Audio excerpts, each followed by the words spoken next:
You know that feeling, right? That 2 p.m. wall. It feels like you've run out of gas, like your brain just shuts down. Well, what if I told you that's not a lack of motivation? It's actually a biological signal. Today, we're going to break down exactly why that happens, and more importantly, how to master it. This isn't about pushing harder. It's about working smarter with your own biology. So let's get into it. It all kicks off with this wild idea, this paradox. The secret to getting more done is to strategically do nothing. It sounds crazy, right? But the science is crystal clear. Peak performance isn't about grinding yourself into dust.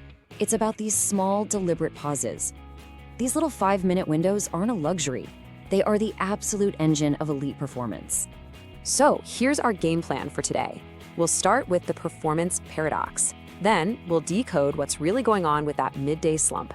After that, I'll give you the 3-part recovery protocol, a system to get your focus back online.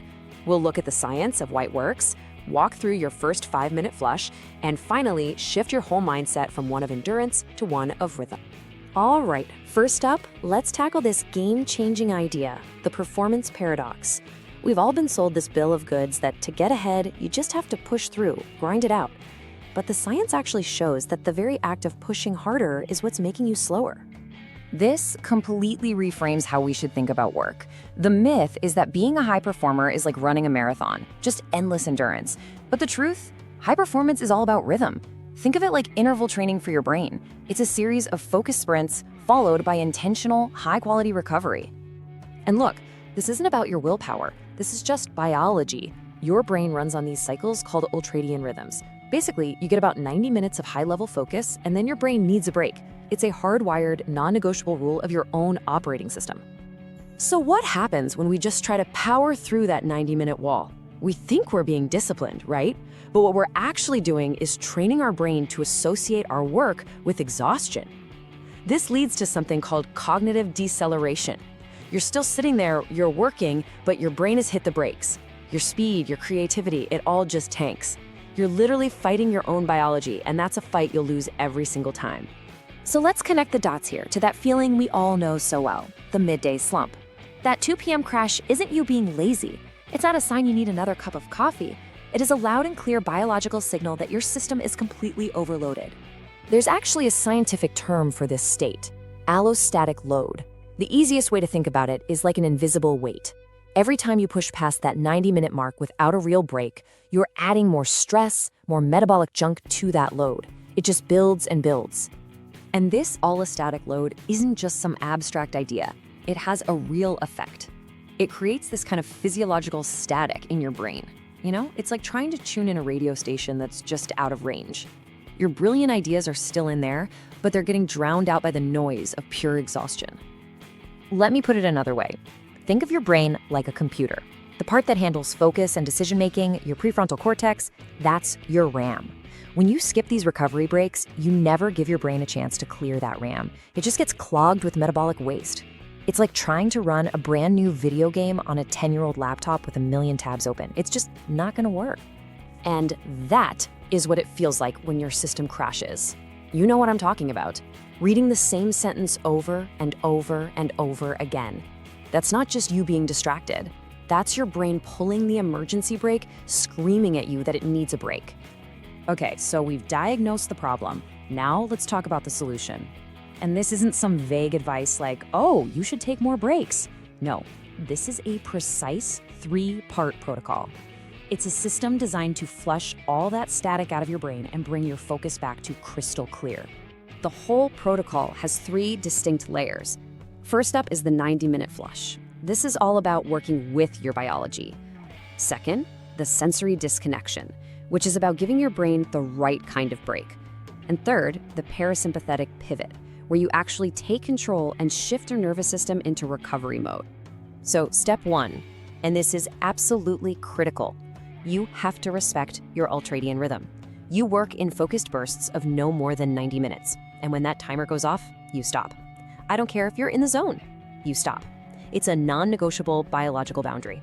Next up, the sensory disconnection. And listen, this is where almost everyone gets it wrong. A break is not checking your phone. A break is not scrolling through social media. That's just trading one fire hose of information for another. For 5 minutes, you have to kill all digital inputs. Let your brain actually go offline. And finally, the parasympathetic pivot. This is the active part. This is where you take the wheel. Instead of just passively hoping you'll feel better, you use specific physical triggers to manually downshift your nervous system. You're literally telling your body, okay, time to move out of stress mode and into recovery mode. So how is it possible that these simple little triggers can create such a huge shift? Well, it's not magic, it's just neurobiology. To really get why this 5-minute window is so powerful, we need to pop the hood and look at the science of the reset. We need to see how this protocol is actually rewiring your brain. So your nervous system has two main gears. You've got the sympathetic system, that's your gas pedal. It's for action, for focus, for getting things done. Then you have the parasympathetic system, that's your brake pedal. It's for rest, recovery, and cognitive ease. The problem is, most of us spend the entire day with our foot slammed on the gas. This protocol is all about learning how to deliberately and effectively hit the brakes. The first trigger we use is something called panoramic vision. It's simple. It just means you dilate your gaze. So instead of staring intently at your screen, you soften your eyes and you take in your whole field of view, especially what's on the sides and your periphery. The effect this has on your brain is immediate. When you engage that panoramic vision, it sends a signal to your brainstem that says, hey, you're safe. This immediately lowers activity in your amygdala. That's your brain's threat detection center. You are literally telling your brain to stand down from high alert. And this short little reset kicks off this incredible cascade of good stuff in your brain. It releases a chemical called acetylcholine, which is like a focus reset button. It also activates your default mode network. That's the part of your brain that connects ideas and has creative breakthroughs, and it only comes online when you're not hyper-focused. And most importantly, it flushes the RAM of your cognitive processor, clearing out all that junk so you can start fresh. All right, enough theory. Let's make this real. I'm gonna walk you through exactly how you can do your very first 5-minute flush, like today. Step 1 is the work itself. Set a timer, 90 minutes. And for those 90 minutes, it's just you and the work. No distractions, deep focus.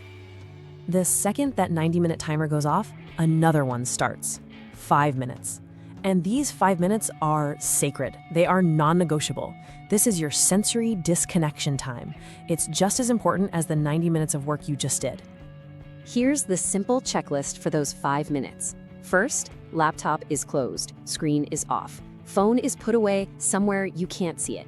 Second, stand up, look out a window, or even just at a distant wall, and dilate your gaze, engage that panoramic vision. And third, while you're doing that, you're going to perform 3 physiological sighs. Okay, now for the secret weapon, the physiological sigh. This is the fastest way known to science to hit the brakes on your stress response. It's a double inhale through your nose, so a big breath in, and then a quick little extra sniff at the top, and then a long, slow, complete exhale through your mouth. That double inhale pops open the little air sacs in your lungs, and the long exhale rapidly dumps carbon dioxide, which calms your nervous system almost instantly. Just remember the goal here. This isn't about wasting time. The whole point of this 5-minute flush is to go back to your desk with a clean neural slate. You are clearing the static, emptying the cache, and getting your mind ready for the next high-focus sprint. And all of this brings us to the final and most important shift in mindset. We are moving away from this old, broken model of endurance, and we are embracing the smarter, sustainable model of rhythm. This is about mastering your performance pulse. This is the big fear we all have to get over, right? This belief that taking a break means you're losing time. But the truth is the complete opposite. You don't lose time by taking a smart 5-minute reset. You lose massive amounts of time when you need to rest, but you refuse to do it. That's when you get hours of that frustrating, low-quality fake work. So, if you remember just one thing from all of this, let it be this mantra. Start the pause to save the pulse. Your best work happens in pulses. If you want to win the day, you have to first win the pause. Rest isn't the reward for being productive. It's the fuel that makes it possible. And I'll leave you with this question. Just think about it for a second. What could you actually create? What problems could you solve? What brilliant ideas could you come up with if your brain wasn't constantly fighting against exhaustion? What could you do if you had a completely clean, focused neural slate to work with, not just once in the morning, but every 90 minutes, all day long? That's the real power of mastering your pulse.